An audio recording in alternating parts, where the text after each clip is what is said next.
ফ্যামিলিতে কমিটি করে তুলবো, তার বাদে আমি ইউনিট কমিটি করব, এরপরে ওয়ার্ড কমিটি আছে, শহর শাখা আছে, মহানগর আছে। সম্মিলিতভাবে যদি ভাই কাজ করি সেই কাজে রেজাল্ট আসবে ইনশাল্লাহ।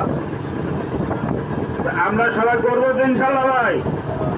সবার আগে আমার ফ্যামিলি আমি ঠিক করব, পরবর্তীতে আমার আত্মীয় স্বজন ঠিক করবো, পরবর্তীতে আমি আমার মহল্লা ইউনিট কমিটির মাধ্যমে আমি কাজ শুরু করব, যাতে প্রতিটা মহল্লা একটা করে কমিটি আছে।